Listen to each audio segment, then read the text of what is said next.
अब अपनी सुरक्षा हम लोगों को खुद करनी है। जो कंडीशन है वो आप लोगों के सामने है, सारी पूरे देश की कंडीशन आपके सामने है। और जब इस स्थिति में पूरा देश आ जाए तो उसमें आम जनता का सहयोग बहुत ज़रूरी होता है। और अपनी सुरक्षा जो है, कोशिश ये होनी चाहिए कि परहेज़ जिस तरीके से होता है उसी तरीके से इसका परहेज़ और सुरक्षा हो। में हमारा एक हेल्पलाइन नंबर दिया गया है, कोई भी परेशानी हो, आपको कुछ भी है, मूवमेंट की भी परेशानी हो कि मरीज को ले जाना है, सब कैसे ले जाएं, तो एसओ साहब को कर लें या 112 हमारा नंबर है। एक हमारा लैंडलाइन नंबर भी है, उसको ज़रूर यूज़ करें। आप सबको भी बता दें, कभी कभी ऐसा होता है इमाम साहब नहीं कर पा रहे किसी चीज़ में मदद, ऑक्सीजन हो गई, इमाम साहब के हाथ में नहीं आती, पर वो है कि वो हमें पुलिस को बताएगा या फिर हम प्रशासन से रिक्वेस्ट करके वो चीज़ पूरी करने की कोशिश करें। पर आप अपनी समस्या ज़रूर बताएं, अकेले ना फील करें। सबसे बड़ी प्रॉब्लम अभी क्या हो रही है, सब लोग अकेला फील कर रहे हैं कि यार कोई क्या मदद करेगा, मेरी कॉल करेगा। और जो मरीज़ है वो तो ज़्यादातर ऐसे ही फील कर रहे हैं कि कोई बात नहीं कर रहा। डर हमारा वो भी नहीं बता दिया आपकी बीमारी। इस सारी चीज़ में एसओ साहब का नंबर सबके पास है, 112 करना सबसे ईजी नंबर है हमारा, 112 में भी बता देंगे तो भी सॉर्ट आउट हो जाएगा। ठीक है, तो इसका ध्यान रखें। बाकी आपने ईद के लिए तो जो डिस्कशन हो गया हो ही गया है, उसमें आप जरूर ध्यान रखेंगे कि भीड़ नहीं करें, क्योंकि फिर पूरा अब पिछली बार क्या हुआ था, बनभूलपुरा एक बार एक छोटी सी चीज़ के कारण गलत नाम हाईलाइट हो गया था पूरे नेशनल लेवल, जबकि हमने बहुत अच्छा किया था, पर फिर भी एक घटना छोटी सी हुई थी जो कि बहुत छोटी थी, पर वो नेशनल लेवल पे ऐसी हुई कि हमारी इमेज खराब हुई। ये वाला मौका फिर से ना हो। हम चाहेंगे कि हम जैसा अच्छा चल रहे चल, अभी हमारा एक मंडी थी छोटी मंगलपड़ा मंडी, उसके कारण हमारा प्रदेश में नाम खराब हुआ, या भीड़ ज़्यादा हो रही 3-4 दिन से। ये वाला मौका फिर से ना हो, नेशनल लेवल पे हम न्यूज़ पे ना जाएं गलत चीज़ों के लिए, अच्छी चीज़ों के लिए जरूर जाएं, जिससे लोग हमारे को प्रेज भी करेंगे, हाँ यार बनभूलपुरा और हल्द्वानी ने बहुत अच्छा कार्य किया। तो ये आपसे बस रिक्वेस्ट रहेगी, इसी पे काम करें। देखिए, आज हमारे यहाँ पीस कमेटी की बैठक थी, जिसमें हमारे साथ हमारे सभी पीस कमेटी के सदस्य मौजूद थे। रमज़ान और हमारी जो ईद नज़दीक है उसको लेकर एक अपील की गई है, क्योंकि कोविड का संक्रमण बहुत अधिक बढ़ गया है, मृत्यु दर बहुत अधिक है। तो अपील की गई है कि सामाजिक दूरी के साथ, मास्क के प्रयोग के साथ, और जो बुज़ुर्ग हैं, हमारे जो बच्चे हैं, वो घरों में रहते हुए नमाज अदा करें। हमारी अपील की गई है सभी मौलानाओं जी से, अपील की गई है कि सभी मस्जिदों से अलग अलग सामाजिक दूरी के साथ नमाज अदा की जाए, एक जगह पे लोग संकलित इकट्ठे ना हों, गोले भी बनाए जाएं। और हमारा मेन परिदृश्य है कि हम किसी तरीके से इस संक्रमण की दर को कम करें और इस त्यौहार को खुशीपूर्वक मनाएं। जैसे अभी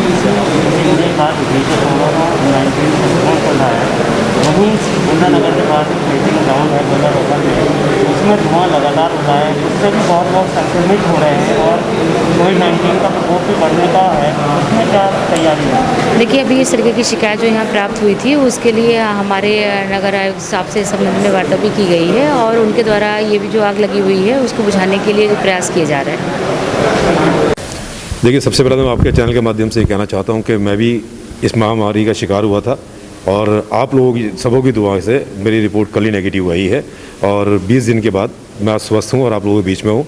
और आज जो मीटिंग हुई है प्रशासन के साथ में, और जो ईद के लिए लेकर या अलविदा के लिए लेकर, उसमें यही तय हुआ है कि नमाज को कम वक्त में और कम लोगों में, अब जैसे ईद की नमाज़ है तो सारी मस्जिदों में नमाज होगी, सड़कों पे गलियों में कहीं नमाज नहीं होगी, और सोशल डिस्टेंसिंग का पालन करते हुए, डबल मास्क लगाते हुए, और जो भी गाइडलाइन है उस गाइडलाइन का पालन करते हुए नमाज अदा करी जाएगी, और कम लोगों के साथ में अदा करी जाएगी। और सब जगह नमाज होगी, जैसे खाली पहले ईदगाह में हो जाती थी तो अब मस्जिदों में नहीं होती थी, अब मस्जिदों में भी होगी, ईदगाह के अंदर भी होगी, सब जगह नमाज होगी, और नमाजियों आपस में बढ़ जाएंगे। बाहर की लेबर नहीं है, बाहर के मजदूर नहीं है, वैसे ही आदमी कम है, लोकल आदमी है, और ऊपर वाले की दुआ करते हैं कि सब लोग जल्दी स्वस्थ रहें और सही रहें, डरने की घबराने की ज़रूरत नहीं है, अल्लाह ताला साथ में है, सब ऐसी सही है। आपके द्वारा जो है ट्रैकिंग ग्राउंड के धुएं का आग लगने का मुद्दा भी उठाया गया था, उसमें क्या आश्वासन मिला आपको? देखिए, आश्वासन की अगर बात करें, ये गूंगी बहरी सरकार जो मैं पहले से कहता आया हूँ कि ये प्रशासन के सामने ही आज आपके सामने मैंने बात रखी थी नगर निगम को लेकर कि हम उस आग से बचाने की हम बात कर रहे हैं, कोरोना महामारी से बचाने की बात कर रहे हैं, और इतनी प्रक्रिया कर रहे हैं कि ऑक्सीजन की बात करें जो ऑक्सीजन नहीं मिल रही है। जो जहरीली गैस नगर निगम द्वारा गरीब जनता को दी जा रही है, रमज़ान के पाक महीने में जो आदमी रोज़े में भी है और उसके बावजूद भी वहाँ पर आग लग रही है, इससे बचाव किस तरीके से होगा वही मैंने आज बात करी है। तो ज़िला प्रशासन ने आज SDM साहब ने ये कहा कि इसमें भी तुरंत कार्रवाई करी जाएगी। अब देखते हैं क्या कार्रवाई करते हैं, आज और कल में फिर और बात करते हैं। पहले भी हम लोगों ने बात की थी, लेकिन ये महामारी से ज़्यादा बीमारी जो मैं समझता हूँ वो ये कूड़े की बीमारी है, जिससे कि लोगों को इससे ज़्यादा नुकसान हो रहा है। ईद की नमाज ज़्यादा से ज़्यादा घर पे के लिए वो करा था, बाकी हमने मस्जिदों में वो संख्या रखी थी जिससे हमारा कोरोना काल के समय के संक्रमण और उस चीज़ को देखते हुए पालन हो सके। तो मैं आप लोगों से एक ही चीज़ की गुजारिश करूँगा कि जितने यहाँ पर आप लोग इमाम साहब, पार्षदगण या जनप्रतिनिधि हैं, कि इस बार सर ने कहा नेशनल लेवल पे वो न्यूज आई थी, मैं कह रहा हूँ नेशनल चैनल पे हल्द्वानी जो है राजनीति के रूप में दिखाओ, चाहे मैंने किसी समय भी देखा है, तो ये हल्द्वानी को मेन फोकस करा। इमाम साहब आप लोगों से सबसे मेरी एक गुजारिश है, इस बार नेशनल लेवल पे ये दिखा दो कि क्या कहते हैं यहाँ ईद की नमाज इस तरीके से अदा करेंगे। मैं ये उम्मीद कर सकता हूँ, मुझे विश्वास है कि ऐसो वनमूलरा होने के नाते और मेरे को जहाँ लोग आप सपोर्ट में चाहेंगे मैं खड़ा रहूँगा, जिस समय आप कहेंगे मैं आऊँगा।